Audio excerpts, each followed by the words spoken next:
ഇപ്പൊ ഇത്രയും എന്ത് ക്രൂവലായിട്ടാണ് ആ ചേട്ടനെ ഇതാക്കിയത്. സോ മേ ബി ജീവനിൽ കൊതിയുള്ളതുകൊണ്ടായിരിക്കാം. ശക്തമായ നിയമം വരണം. നിയമം 1-2 പേർക്ക് അതിന്റെ ഒരു ശിക്ഷയൊക്കെ കിട്ടുമ്പോൾ ചിലപ്പോൾ ഒരു പക്ഷേ ഈ ഡിപ്രഷൻ എല്ലാം അങ്ങ് മാറ്റി പോവാ. മുറിവ് വരുത്തിയിട്ട് അതിൽ ഫെവിക്വിക്കും കാര്യങ്ങളൊക്കെ ഒഴിച്ചിട്ട് അവർ ചിരിക്കുകയാണ്. അതിൽ സന്തോഷം കണ്ടെത്തുന്ന ഒരു സൈക്കോ തലമുറയാണ്. അപ്പം ശരിക്കും മനുഷ്യരിൽ നിന്ന് കുരങ്ങളിലോട്ട് പൊക്കോണ്ടിരിക്കുമെന്നാണ് എനിക്ക് തോന്നുന്നത്.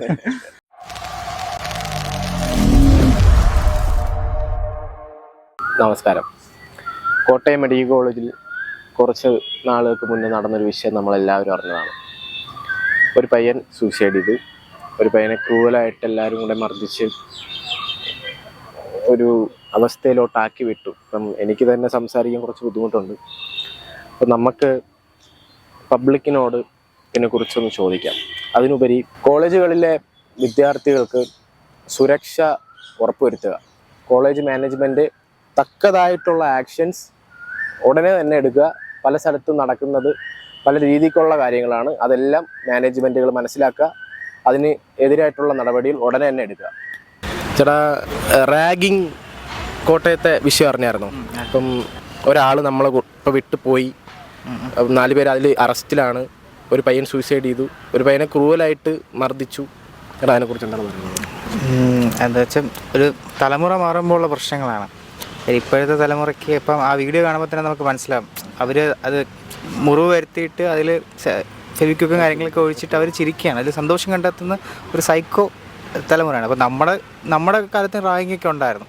കോളേജ് പഠിക്കുന്ന കാലത്ത് റാങ്ക് ഉണ്ടായിരുന്നു. പക്ഷേ ആ റാങ്ക് എന്ന് പറയുമ്പോഴത്തേക്കും നമ്മളൊന്ന് ഇപ്പം നമുക്കൊരു സ്റ്റേജിൽ കയറാൻ ഒരു +2 കഴിഞ്ഞിട്ട് അല്ലെങ്കിൽ 10 കഴിഞ്ഞിട്ട് വരുന്ന നമുക്ക് സ്റ്റേജിൽ കയറാൻ പേടിയായിരിക്കും. ഒരാൾക്കാരുടെ മുന്നിലോട്ട് വരാൻ പേടിയായിരിക്കും. അങ്ങനത്തെ കുറച്ച് പേടികളൊക്കെ ഉണ്ടാവും. പക്ഷെ അത് നമ്മുടെ കോളേജ് ലൈഫിൽ ആ റാങ്കോട് കൂടി നമുക്ക് മാറിക്കിട്ടും. കാര്യം എന്ന് പറഞ്ഞു കഴിഞ്ഞാൽ ചിലപ്പം ഇപ്പം നമ്മുടെയൊക്കെ റാങ്ക് എന്ന് പറയുമ്പോഴത്തേക്ക് നമ്മളെ സ്റ്റേജിൽ വിളിച്ച് കയറ്റിയിട്ട് ഓരോരോ കാര്യങ്ങൾ ചെയ്യിപ്പിക്കുക, അല്ലെങ്കിൽ അഭിനയിപ്പിക്കുക, പാട്ട് പാടിപ്പിക്കുക. അപ്പം ഇത്രയും ആൾക്കാരുടെ മുന്നിൽ നമ്മളത് ചെയ്യുമ്പോഴത്തേക്കും നമുക്ക് പിന്നെ കോളേജിൽ നിന്ന് ഇറങ്ങിയിട്ട് എന്തും നമുക്കൊരു ഗട്ട്സ് കിട്ടും. ബോൾഡൻസ് വരും. ഇപ്പോൾ എത്ര ആൾ വന്നാലും നമുക്ക് അവരുടെ അടുത്തൊരു ചമ്മലോ കാര്യങ്ങളോ ഒന്നും കാണത്തില്ല. നമുക്ക് എന്തും എക്സ്പ്രസ് ചെയ്യാനുള്ളൊരു കഴിവ് നമുക്ക് കിട്ടും. പക്ഷെ ഇപ്പം വന്നിട്ട് അതിന് അങ്ങനത്തെ ഒരു റാങ്ക് മാറിയതിന് ശേഷം ഇപ്പം വന്നിട്ട് എന്താ പറയുക, ആൾക്കാരെ ഉപദ്രവിക്കുന്നത് മീൻസ് വേദനിപ്പിച്ച് സന്തോഷം കണ്ടെത്തുന്ന ഒരു തലമുറയായിട്ട് മാറിക്കൊണ്ടിരിക്കുകയാണ്. മക്കളെ, ഒരു കോളേജിൽ റാഗിങ്ങുമായിട്ട് ബന്ധപ്പെട്ട ഒരു പയ്യൻ സൂയിസൈഡ് ചെയ്തു. ഒരു പയ്യനെ ക്രൂരമായിട്ട് അവർ മർദ്ദിച്ചു. അറിഞ്ഞായിരുന്നു? നിങ്ങൾ 8th സ്റ്റാൻഡേർഡ് പഠിക്കുന്നത്. ഇനി കോളേജിലോട്ട് പോകുമ്പോഴത്തേക്ക് ഇങ്ങനെ ആർക്കും ഉണ്ടായിക്കൂടാ എന്നില്ല. മീൻസ് മക്കൾക്ക് ഇങ്ങനെ ഉണ്ടായിക്കഴിഞ്ഞാൽ എങ്ങനെയായിരിക്കും മക്കൾ പ്രതികരിക്കുക? എന്ത് ചെയ്യാൻ പറ്റും നമുക്ക്? ആ പയ്യനൊന്നും ചെയ്യാൻ കഴിഞ്ഞില്ല. 5 പേര് അറസ്റ്റ് ചെയ്തു, നല്ല കാര്യം. പക്ഷേ എന്തുകൊണ്ട് ഇങ്ങനൊരു സംഭവം കോളേജുകളിൽ നടക്കുന്നു?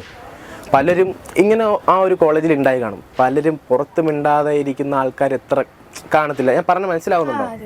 മനസ്സിലാവും. എന്തുകൊണ്ട് പറയുന്നില്ല? ഇത്രയും സംവിധാനങ്ങൾ നമുക്കുണ്ടായിട്ടും ഇപ്പം പോലീസായിരുന്നാലും ഇത്രയും ആധുനികമായിട്ട് ഒരുപാട് വളർന്നു കഴിഞ്ഞു. നമ്മുടെ ഗവൺമെൻറ് ആയിരുന്നാലും ഇല്ലേ? ഇപ്പം എന്തുകൊണ്ട് ഇതിന് റിയാക്ട് ചെയ്യാൻ പറ്റുന്നില്ല പിള്ളേർക്ക്? പേടി കൊണ്ടായിരിക്കാം. കാര്യം പുറത്തോട്ട് ഇത് പറഞ്ഞു കഴിഞ്ഞാൽ ചിലപ്പം ഇപ്പൊ ഇത്രയും എന്ത് ക്രൂവലായിട്ടാണ് ആൾക്കാർ ആ കുഞ്ഞിനെ, അതായത് ആ ചേട്ടനെ ഇതാക്കിയത്. സോ മേ ബി ജീവനിൽ കൊതിയുള്ളതുകൊണ്ടായിരിക്കാം. അങ്ങനെ പേടിക്കേണ്ട ആവശ്യമുണ്ടോ നമുക്ക്? ഉറപ്പായിട്ടും നമുക്ക് അങ്ങനെ പേടിച്ച് ജീവിക്കേണ്ട ആവശ്യം ആൾക്കും വരുന്നില്ല. എന്തുകൊണ്ട് പിന്നെ ചെയ്യാൻ പറ്റുന്നില്ല? അവർ ഇപ്പം മാനേജ്മെന്റ് ശ്രദ്ധിക്കേണ്ട കാര്യങ്ങളല്ലേ? കോളേജിലെ മാനേജ്മെന്റ് അതൊക്കെ ശ്രദ്ധിക്കേണ്ട കാര്യങ്ങൾ. അപ്പം ഈ നഴ്സിംഗ് ഇൻസ്റ്റിറ്റ്യൂട്ട് ആയിരുന്നാലും അവരെന്തുകൊണ്ട് ഇതൊന്നും ശ്രദ്ധിച്ചിട്ടില്ല?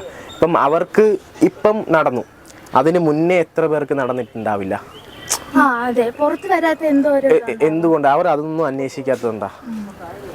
മക്കള് അവരതിൽ ആ മാനേജ്മെന്റ് പറയുന്നത് ഇങ്ങനെ റാഗിങ്ങിന് വേണ്ടി ഫെസിലിറ്റി, അതായത് കംപ്ലൈന്റ് കൊടുക്കാനുള്ള ഒരു ഇതുണ്ട്. പക്ഷെ പിള്ളേരാരും കംപ്ലൈന്റ് ചെയ്യുന്നില്ല എന്നാണ് അവർ പറയുന്നത്.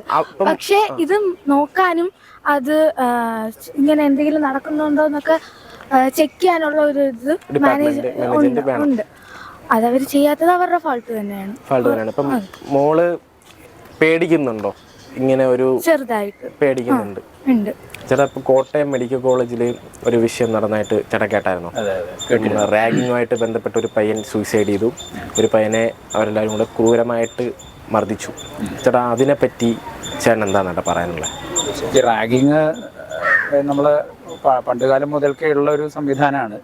അതിനെതിരെ ശക്തമായ നിയമം വേണം. കുട്ടികൾ ഒരു ഭയമില്ലാതെ ക്യാമ്പസിൽ പഠിക്കാനുള്ള ഒരു സൗകര്യം എന്തായാലും വേണം ശരിക്കും. ഇപ്പം വേറൊരു വാർത്തയും കൂടി ഞാൻ എടുത്തു വായിച്ചു.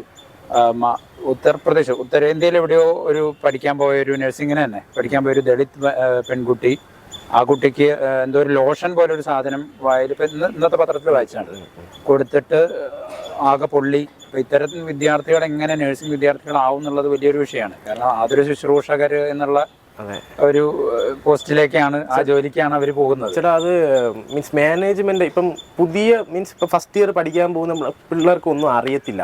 മീൻസ് അവരെയാണ് കൂടുതൽ റാഗിങ്ങിന് ആവുന്നത്. അപ്പം അവർക്ക് ഒന്നും അറിയില്ല. അപ്പം മാനേജ്മെന്റിന്റെ ഫാൾട്ട് അല്ല ചേട്ടാ. മീൻസ് ഇപ്പം റാഗിങ് ഇല്ല, നോൺ റാഗിങ് കോളേജ് ആയിരുന്നാൽ പോലും പിള്ളേർ മീൻസ് ഇപ്പോഴത്തെ തലമുറ എന്ന് പറഞ്ഞാൽ ഭയങ്കര ക്രൂവലായിട്ടും ഭയങ്കര ബാഡായിട്ടുമുള്ള ചിന്താഗതിയുള്ള ഒരു സൊസൈറ്റിയാണ് ഇപ്പോൾ വളർന്നുകൊണ്ടിരിക്കുന്നത്. ഇപ്പം നമ്മുടെ മക്കളെ ആയിരുന്നാലും അവിടെ വിട്ട് നമുക്ക് പഠിപ്പിക്കാനുള്ളതാണ്. അപ്പം എന്ത് ധൈര്യത്തിലാണ് നമ്മൾ ഇതേപോലുള്ള ഒരു കോളേജിൽ, ഇപ്പം ഏത് കോളേജായിരുന്നാലും ഇപ്പം എന്തൊക്കെ ഇല്ലെന്ന് പറഞ്ഞാലും ചേട്ടാ, ഇപ്പം അവിടെ പോകുമ്പോഴത്തേക്ക് പയ്യന്മാർ പണ്ടൊക്കെ എന്ന് പറഞ്ഞു കഴിഞ്ഞാൽ ഇപ്പം ഡാൻസ് കളിക്കാൻ പറയുക, പാട്ട് പാടാൻ പറയുക, അങ്ങനെയുള്ള ആക്ടിവിറ്റീസ് ഇപ്പം അത് പുറത്തോട്ട് ഇറങ്ങി നാട്ടുകാരുമായിട്ട് അവർക്ക് ഇൻട്രാക്ട് ചെയ്യുമ്പോഴത്തേക്കും അത് കുറച്ചും കൂടെ എളുപ്പമായിട്ട് മാറാൻ വേണ്ടിയിട്ട് നമ്മൾ കുറേ, ഇപ്പം ഞാൻ കോളേജിൽ പഠിച്ചിട്ടുള്ള, ഞാൻ ഇതുപോലെ കുറേ കാര്യങ്ങൾ ചെയ്തിട്ടുള്ളതാണ്. പക്ഷെ ഇപ്പോഴത്തെ തലമുറ എന്ന് പറഞ്ഞു കഴിഞ്ഞാൽ ദേഹ ഉപദ്രവം മീൻസ് അവരെ മെന്റലി ആൻഡ് ഫിസിക്കലി ഭയങ്കരമായിട്ട് ടോർച്ചറിങ് ആണ് ഇപ്പം നടന്നുകൊണ്ടിരിക്കുന്നത്. അപ്പം അത് കോളേജ് മാനേജ്മെന്റിന്റെ ഫോൾട്ടാണോ? അപ്പം അതിനെ കുറിച്ചാണ് എന്താ പറയുക? ഇപ്പം നമുക്ക് എല്ലാവർക്കും ഒരു കൂട്ടുത്തരവാദിത്വമുണ്ട്. മാനേജ്മെന്റും അത് ശ്രദ്ധിക്കേണ്ടതായിരുന്നു. അവരുടെ ഒരു മോണിറ്ററിംഗ് വേണം. അപ്പം ചേട്ടാ ഒരു കേസ് മാത്രമേ പുറത്ത് വന്നിട്ടുള്ളൂ ഇതേപോലെ. ഇപ്പം ഇങ്ങനെ ഒരു സിറ്റുവേഷൻ ഉണ്ടായി, ഒരു കേസ് വന്നു. ഇപ്പം ഇതിന് മുന്നേയും ഒരുപാട് കാര്യങ്ങൾ സംഭവിച്ചിട്ടുണ്ടാവില്ലേ? ഇപ്പം ഇവർ തന്നെ പൂർവ്വ വിദ്യാർത്ഥികളാവാൻ പോകുന്ന സ്റ്റുഡൻസ് ആയിരുന്നു. അപ്പം ഇവർ ഇങ്ങനെ ചെയ്ത സ്ഥിതിക്ക് മുന്നേ എത്ര പേര് ഒരുപാട് നടന്നിട്ടുണ്ടാവാം. ഈ വീഡിയോസ് ഒക്കെ പുറത്ത് വന്നതുകൊണ്ടാണ് നമ്മൾ അതെ ഇങ്ങനെയുള്ള ഒരു കാര്യം ചിന്തിക്കുക തന്നെ ചെയ്യുന്നത്. അപ്പം മാനേജ്മെന്റ് അത് ശ്രദ്ധിക്കേണ്ട കാര്യങ്ങൾ. ഇപ്പം ഇനി ചേട്ടൻ എന്ത് തോന്നുന്നു? ഇനി അവർ ശ്രദ്ധിക്കുമെന്നാണോ ഇനി ഉള്ള കോളേജിൽ അതിന് വേണ്ടിയിട്ട്? കേരളത്തിന്റെ ഒരു രീതി വെച്ചിട്ട് ശക്തമായ നിയമം വരണം. നിയമം ഒന്ന് രണ്ട് പേർക്ക് അതിന്റെ ഒരു ശിക്ഷയൊക്കെ കിട്ടുമ്പോൾ ചിലപ്പോൾ ഒരു പക്ഷേ ശ്രദ്ധിക്കാനുള്ള നിയമം എന്ന് പറയുമ്പോഴത്തേക്ക് ഇപ്പോഴും നിയമം ഉണ്ട്. റാഗിങ് പാടില്ല എന്നുള്ളൊരു നിയമം ഇപ്പോഴും നിലവിൽ നമ്മുടെ കേരള ഭരണഘടനയിലുണ്ട്. അപ്പം എന്നിട്ടും നടക്കുന്നു എന്നുള്ളതാണ് എന്റെ വലിയൊരു വിഷമകരമായ സംഗതി. തീർച്ചയായിട്ടും അത് എല്ലാവരും ചേർന്ന് അതിന് ഒരു സൊല്യൂഷൻ എന്താ നമുക്ക് എനിക്കത് പറയാൻ പറ്റില്ല. നമുക്കിപ്പോ എനിക്കായിരുന്നാലും എന്താന്ന് അറിയില്ല. മീൻസ് വേണ്ടവര് വേണ്ട രീതിയിൽ കൈകാര്യം ചെയ്യട്ടെ. ഒരു സൊല്യൂഷൻ മസ്റ്റാണ്. നമുക്ക് നമ്മുടെ മക്കളെ നമുക്ക് സേഫ് ആക്കിയാലേ പറ്റത്തുള്ളൂ. ഇപ്പം നമുക്ക് എന്ത് ധൈര്യത്തില് ഇവരെ കോളേജിലോട്ട് പറഞ്ഞു വിടും? ഇപ്പൊ പാരന്റ്സും അതിൻ്റെതായ ഇപ്പം പാരന്റ്സും ശ്രദ്ധിക്കണം. കൂടുതലും പാരന്റ്സും ശ്രദ്ധിക്കേണ്ടതാണ്. ശരി ചേട്ടാ. തിരക്കാണ്. നമ്മുടെ കോട്ടയം മെഡിക്കൽ കോളേജിൽ നടന്നൊരു വിഷയവുമായി ബന്ധപ്പെട്ടാണ് സംസാരിക്കാനാവുന്നത്. നമ്മൾ ചാനൽ സിനിഫൈലിൽ നിന്നാണ്. ഓക്കെ. റാഗിങ്ങുമായിട്ട് ബന്ധപ്പെട്ട് ഒരു പയ്യൻ സൂയിസൈഡ് ചെയ്തു. ഒരു പയ്യനെ ഒരു ക്രൂരമായിട്ട് മർദ്ദിക്കുന്നത് ഞാൻ അറിഞ്ഞായിരുന്നോ? വിഷയത്തെ പറ്റി അറിഞ്ഞായിരുന്നോ? കേട്ടു. ബ്രോയുടെ കാലഘട്ടത്തിലുള്ള റാഗിങ് അതിനൊന്ന് വിവരിക്കാവോ? വിവരിക്കാനെന്ന് പറഞ്ഞാൽ ഞാൻ +2 എനിക്കത് മാത്രം. പിന്നെ ഹോട്ടൽ മാനേജ്മെന്റ് ഓരോരോ സ്ഥലത്തു നിന്നൊക്കെ വരുന്നതായതുകൊണ്ട് എന്റെ ലൈഫിൽ അങ്ങനെ റാഗിങ് ആയിട്ട് ഫസ്റ്റ് ദിവസം അഡ്മിഷന് പോയ സമയത്ത് +2 കുറച്ച് ചേട്ടന്മാരൊക്കെ റാഗിങ് എന്ന് അത് പറയാമല്ല, ഫ്രണ്ട്ലി ആയിട്ട് വന്നു, എവിടെ വീട് എന്നൊക്കെ അവരിങ്ങനെ വരുന്ന കാണുമ്പോൾ നമ്മൾ പേടിച്ചു പോകും. കാരണം 1-2 ആയിരിക്കില്ല പറഞ്ഞത്. പറഞ്ഞ ഒരു ക്ലാസ് മുഴുവനും പിന്നെ അങ്ങനെയൊക്കെയുള്ള രീതിയിൽ ഒരുമിച്ച് വരുമ്പോഴത്തേക്കും വളഞ്ഞു വന്ന് നിൽക്കുമ്പോൾ നമ്മളെ പേടിച്ചു. അവര് വന്നിട്ട് എവിടെ വീട് എവിടെ എന്നിട്ട് ആ സമയത്ത് ഇതെന്ത് മുടി ഇങ്ങനെ കാതിലെന്ത് കമ്മൽ, നീ നമ്മൾ പോലും ഇട്ടിട്ടില്ല, നീ ഇപ്പൊ വന്ന് കയറിയല്ലേ ഉള്ളൂ എന്നൊക്കെ ഉള്ള രീതിയിൽ നൈസാ പറയാം. നമ്മൾ ആ മൈൻഡിൽ അങ്ങ് എടുക്കുമ്പോ അങ്ങനെ അവിടെ വന്നിട്ടില്ല, നീ ഇങ്ങനെ പറ്റുള്ളൂ എന്ന് പറയുമ്പോ അവിടെ തൊട്ട് പ്രശ്നം തുടങ്ങുകയാണ്. നമ്മൾ ആ മൈൻഡിൽ ഏത് മൈൻഡിൽ എടുക്കുന്നോ അതാണ്. പിന്നെ എന്റെ അനുഭവത്തിൽ ഞാൻ പറയുമ്പോ ഒരു 1 ഇയർ പഠിത്തം +1 +2 ആയിരുന്നു. ഏതാണ്ട് മിഡിൽ ഭാഗം എത്തിയപ്പോ തന്നെ ഏതാണ്ട് എല്ലാ പേർക്കും അറിയാം എന്നെ, നല്ല പരിചയമാണ്, എല്ലാവരുമായിട്ട് എല്ലാവരായിട്ടും ഭയങ്കര ഫ്രണ്ട്ലി ആയി. നല്ല ഫ്രണ്ട്ലി ആയി. അതിനുശേഷം വേറെ ഒരു പ്രശ്നമില്ല. നമ്മളൊരു പ്രശ്നം എങ്ങനെ ഉണ്ടാക്കാം, നമുക്ക് പയ്യന്മാരെ ഉണ്ട് അല്ലെങ്കിൽ നമുക്ക് ബാക്ക്ഗ്രൗണ്ട് ഉണ്ടെന്നുണ്ടെങ്കിൽ നമുക്ക് അവരെ ഒന്ന് ചോദിക്കും, തമ്മിൽ എന്താ ഇങ്ങനെയെന്ന് ചോദിക്കും, നമ്മൾ എന്ത് ചെയ്യും, സ്വാഭാവികമായിട്ടും നീ ആടാ ചോദിക്കേ, ഞാൻ ഇവിടെ ഉള്ളത് തന്നെ എന്ന് പറഞ്ഞാൽ അവിടെ പ്രശ്നം തുടങ്ങി. നമ്മൾ പറയാം ചേട്ടാ ഇത് നിങ്ങൾക്ക് ഇഷ്ടപ്പെട്ടില്ലേ ഞാൻ നിങ്ങൾക്ക് തരാം എന്നൊക്കെയുള്ള രീതിയിൽ ഫണ്ണി ആയിട്ട് കോമൺ ആയിട്ട് സംസാരിച്ചു പോയി അവിടെ പ്രശ്നമില്ല. ഇത് വേറൊരു സൈഡ് എന്ന് പറഞ്ഞു കഴിഞ്ഞാൽ ഇതിലിപ്പം പയ്യന്മാരെല്ലാരും നിൽക്കുന്നു, ഓപ്പോസിറ്റ് സൈഡ് ഏതെങ്കിലും പെൺപിള്ളേരോ അങ്ങനെ ഇങ്ങനെയൊക്കെ വരുമ്പോഴത്തേക്കും സ്വാഭാവികമായിട്ടും അവരെന്തോ ഒരു സംഭവമാണെന്നുള്ളത് കാണിക്കാൻ നമ്മളെ പോലുള്ളവർ ചിലപ്പോൾ പെട്ടു. ചിലപ്പം ഡാൻസ് കളിക്കാൻ പറയും. അപ്പം ഈ ഓപ്പോസിറ്റ് സൈഡിലുള്ള പെൺപിള്ളേര് എങ്ങനത്തെ മൈൻഡിൽ എടുക്കും എന്നുള്ളത് അറിഞ്ഞൂടാ.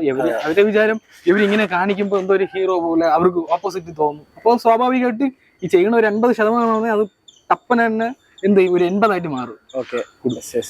എനിക്കങ്ങനെ പ്രത്യേകിച്ച് അങ്ങനെ ഇതൊന്നും വന്നില്ല. എന്നാലും ദേഹ ഉദ്രവം അത് ഭയങ്കര മോശമാണ്. മീൻസ് കാരണം നമ്മൾ നോവിക്കത്തില്ലായിരുന്നു എന്നാണ് എന്റെ ഒരു അഭിപ്രായം. പണ്ട് ഈ ഡാൻസ് അല്ലാന്നുണ്ടെങ്കിൽ ചുമ്മാ നമ്മളെ താറ്റി ഉള്ള ഒരു പരിപാടി മാത്രമേ ഉണ്ടായിരുന്നുള്ളൂ. ഇങ്ങനെയൊക്കെ ഇത് നോവിക്കുന്നു എന്നൊക്കെ പറയുമ്പോൾ ഈ കാലഘട്ടത്തിൽ പണ്ട് മനുഷ്യനായി കുരങ്ങളിൽ നിന്നും മനുഷ്യനാവാൻ വേണ്ടി എന്തുമാത്രം ഇതെടുത്തു. ഇപ്പം ശരിക്കും മനുഷ്യരിൽ നിന്ന് കുരങ്ങളിലോട്ട് പൊക്കോണ്ടിരിക്കുമെന്നാണ് എനിക്ക് തോന്നുന്നത്.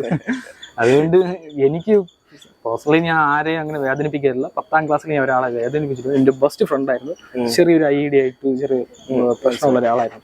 അപ്പോൾ എനിക്ക് ഭയങ്കര ഒരു പ്രശ്നം ഉണ്ടായിരുന്നെന്ന് പറഞ്ഞു കഴിഞ്ഞാൽ, ഈ പോക്കിരി സിനിമ ഉണ്ടല്ലോ, ആ സമയം റിലീസായ സമയത്ത് ഞാൻ ഈ ഷർട്ടിന്റെ കോളറിന് ഇങ്ങനെ എന്നിട്ട് ഒരു സ്കാർഫ് കൊടുത്ത് വെച്ചിട്ട് ഇങ്ങനെ നടക്കുമായിരുന്നു.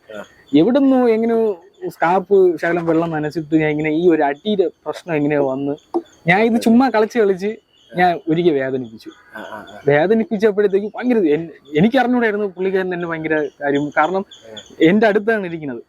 ഞാൻ കോമൺ ആയിട്ട് എൻ്റെ സംസാരം ഭയങ്കര ഇഷ്ടമായിരുന്നു. എനിക്കിത് മനസ്സിലാക്കാൻ ഒരുപാട് ലേറ്റായി. ഞാൻ ഈ ചുമ്മാ ഇങ്ങനെ ആ ഒരു മൈൻഡിൽ ഇങ്ങനെ നടക്കുകയായിരുന്നു.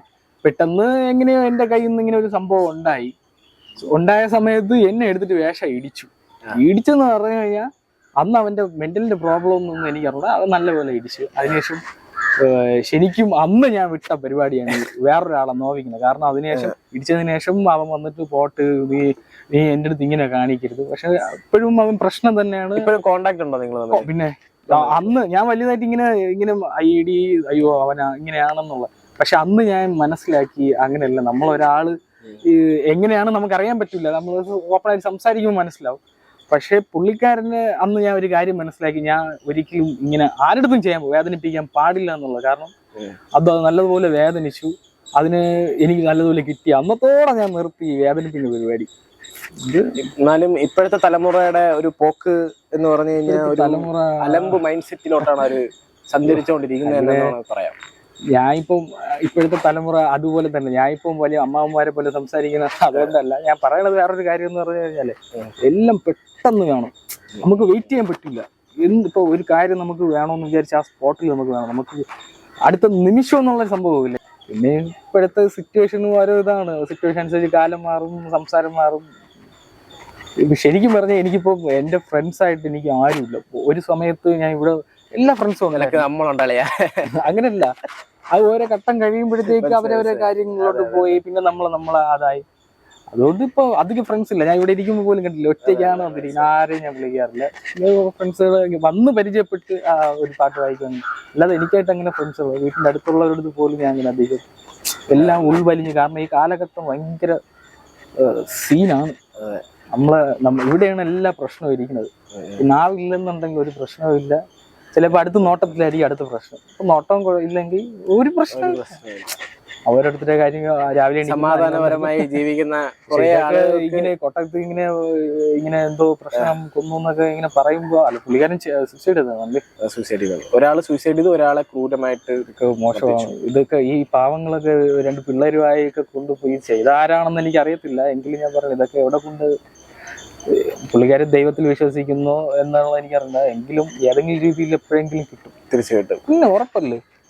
ആലോചിച്ച് നോക്ക്, എത്ര പേരെ ഇതൊക്കെ ഇപ്പം ഞാൻ ഇങ്ങനെ വിഷയം അറിയുമ്പോൾ അയ്യോ പാവം അവനാകുമ്പോ ഇങ്ങനെ നമ്മൾ ചിന്തിക്കും. ഇതേപോലെ എത്ര പേര് ചിന്തിക്കും. ഇത് പുള്ളിക്കാരന് എന്തായിരുന്നാലും അതിന് മറുപടി ഇവിടെ ഇല്ലെങ്കിൽ എവിടെ ആയിരുന്നാലും കൊടുത്തേ പറ്റൂ. കിട്ടും. പണി ഇല്ലേ? പാലും വെള്ളത്തിൽ എന്തായാലും കിട്ടും. ഇപ്പോഴത്തെ റാഗിംഗ് എന്ന് പറയുമ്പോഴത്തേക്ക് വമ്പൻ ക്രൈമായിട്ട് മാറിക്കൊണ്ടിരിക്കുന്നൊരു സംഭവമാണ്. പക്ഷെ പണ്ടെന്ന് പറഞ്ഞു കഴിഞ്ഞാൽ ഇപ്പം നമ്മളൊക്കെ കോളേജിൽ പഠിക്കുമ്പോഴത്തേക്കായിരുന്നാലും പാട്ട് പാടുക, ഡാൻസ് ചെയ്യുക, അങ്ങനെയുള്ള സാധനങ്ങളായിരുന്നു. ഇപ്പം നല്ലൊരു ക്രൈം രീതിയിലോട്ടാണ് മാറിക്കൊണ്ടിരിക്കുന്നത് ഇന്നത്തെ തലമുറ. മയക്കുമരുന്നിനായിരുന്നാലും ലഹരിക്ക് അഡിക്റ്റായിട്ട് ഓരോ കാര്യങ്ങളാണ് ചെയ്തുകൊണ്ട്. അപ്പം നിങ്ങൾക്ക് അതിനെ പറ്റി എന്തായിട്ട് പറയാനുള്ളത്? അപ്പോൾ ബ്രോ പറഞ്ഞ പോലെ ഞങ്ങൾ പഠിച്ചുകൊണ്ടിരുന്ന സമയത്ത് എൻ്റെ സീനിയറാണ്, എൻ്റെ കോളേജിൽ എൻ്റെ സെയിം ബാച്ചിൽ സീനിയറായിട്ട് പഠിച്ചതാണ്.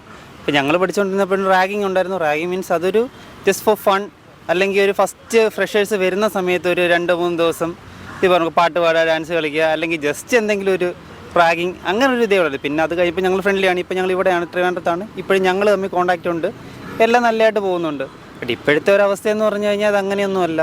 എല്ലാവരും ഒരു ടോർച്ചറിങ് മൈൻഡ്, അങ്ങനെയാണ് ഒരു റാഗിങ് എന്ന് പറയുന്നത് തന്നെ ഒരു ടോർച്ചറിങ്. പണ്ടൊന്ന് എല്ലാവരെയും പരിചയപ്പെടാനും ഒരു ഇൻട്രാക്ട് ചെയ്യാനും ഞങ്ങളൊക്കെ ഇവിടെ ഉണ്ട് എന്ന് അറിയിക്കാനും വേണ്ടിയുള്ള ഒരു ജസ്റ്റ് ഒരു പെൺകുട്ടികൾക്കായിരുന്നാലും നമ്മൾ റാഗ് ചെയ്യുമ്പോഴത്തേക്ക് അവർക്ക് പുറത്ത് കുറച്ച് ബോൾഡായിട്ട് നടക്കാനും ഭയങ്കര സപ്പോർട്ടീവായിട്ടുള്ള ധൈര്യം കിട്ടുന്ന ഒരു അതെ. പണ്ട് മുതലേ റാഗിങ് ഞാൻ സപ്പോർട്ട് ചെയ്ത് പറയുന്നതല്ല, നിരോധനമാണ്, എന്നാലും അതെ അതെ ഉണ്ടായിരുന്നു. അതെ, അവർക്കൊക്കെ പെൺകുട്ടികളാകുമ്പോൾ അവർക്ക് ചിലപ്പം വന്ന ഒരു സാഹചര്യത്തിൽ നിന്ന് പെട്ടെന്നൊന്ന് അഡ്ജസ്റ്റ് ചെയ്യാനുള്ള ഒരു ഇതായിരുന്നു. അവർക്ക് ഫേസ് ചെയ്യാനുള്ള പ്രോബ്ലംസ് ഫേസ് ചെയ്യാനുള്ളൊരു മെൻറ്റാലിറ്റി അല്ല ഇതിൽ നിന്ന് കിട്ടുന്നത്. പക്ഷേ ഇപ്പോഴത്തെ അങ്ങനെയല്ല. ഇപ്പോൾ കാണിക്കുന്നതെന്ന് വെച്ച് കഴിഞ്ഞാൽ അതൊരുമാതിരി എന്താ പറയുക, ഭയങ്കര ക്രൂവലായിട്ടുള്ള രീതിയിലോ നമ്മൾ ആ വീഡിയോ എല്ലാവരും കണ്ടു. ഇപ്പൊ കേരളം ഒന്നാടെ അത് പല കോളേജുകളിലും ഉണ്ട്. ഇപ്പോഴും ബാച്ചായിട്ട് നടന്നുകൊണ്ട് വരുന്നത് ക്രൂരമായിട്ടാണെങ്കിൽ അത് പിന്നെയും തുടർന്നുകൊണ്ടിരിക്കും, അത് നിർത്തൂല, പിള്ളേരെ ആലോചിക്കില്ല. ഇപ്പോൾ ഇടയ്ക്കിടയ്ക്ക് ചില ന്യൂസ് മാത്രം പുറത്ത് വരുന്നതുകൊണ്ടാണ് ഇങ്ങനെ അറിയുന്നത്. ചിലപ്പോൾ ഇതിനേക്കാളും വലുതകത്ത് നടക്കുന്നുണ്ടായിരിക്കാം, പലരും പറയുന്നില്ലായിരിക്കാം. പലതും ഇതുപോലെ ഇഷ്യൂ ആവാത്തതുകൊണ്ടത് മാത്രം പുറം ലോകം അറിയാത്തതുമായിരിക്കാം. അങ്ങനെ എത്രയും സംഭവങ്ങളുണ്ടാവും. ബ്രോ സീനിയറായി സമയത്ത് ആരെങ്കിലും റാഗ് ചെയ്തിട്ടുണ്ടാവും? നമ്മൾ റാഗ് ചെയ്തിട്ടുണ്ടോ വെച്ചാൽ ഇതുപോലെ വന്ന ഫ്രഷേഴ്സിൻ്റെ അടുത്ത് ഞാൻ ഫ്രഷേഴ്സിൻ്റെ ക്ലാസ്സിൽ പോയിരുന്ന അവരോട് സംസാരിക്കുക, അവരുടെ അടുത്ത് അവരുടെ കൂടെ ഇരുന്നിട്ട് അവരെ കളിയാക്കിയൊക്കെ ചെയ്തിട്ടുണ്ട്, അവരെ കൊണ്ട് പാട്ട് പാടിച്ചിട്ടുണ്ട്, അങ്ങനെയൊക്കെ ചെയ്തിട്ടുണ്ട്. അല്ലാതെ നമ്മളവരെ ഉപദ്രവിക്കുക അങ്ങനെയുള്ള രീതിയിൽ നമ്മൾ അവരുമായിട്ട് ഫ്രണ്ട്ലി ആയിട്ട് നമ്മൾ പോകാൻ തന്നെയാണ്. നമ്മളിപ്പോഴും കമ്പനിയുള്ള ജൂനിയേഴ്സ് ഉണ്ട്, എൻ്റെ സീനിയറായിട്ട് എപ്പോഴും കമ്പനിയാണ്. കോളേജ് മേറ്റ്സ് ഇപ്പോഴും ഉണ്ട്, അവിടെ നിൽക്കുന്ന കുറച്ച് കുട്ടികൾ എൻ്റെ കോളേജ് മേറ്റ്സ് ആണ്. എല്ലാവരുമായിട്ട് ഇപ്പോഴും കമ്പനിയാണ്. അപ്പോൾ നമ്മൾ ആ ഒരു റാഗിങ് എന്ന് അതൊരു നല്ല കാര്യമാണെന്ന് പറയുന്നില്ല, ബട്ട് അങ്ങനെയുള്ള ഒരുപാട് കാര്യങ്ങളിൽ നമുക്ക് ഫ്രണ്ട്ഷിപ്പ് ഒരുപാട് വന്നിട്ടുണ്ട്. ഇപ്പം ഇന്ന് റാഗ് ചെയ്യുന്നവരായിരിക്കും നമുക്ക് നാളെ ഒരു പ്രശ്നം വരുമ്പോൾ ഏറ്റവും കൂടുതൽ നമ്മുടെ കൂടെ സഹകരിക്കുന്നവരായിരിക്കും.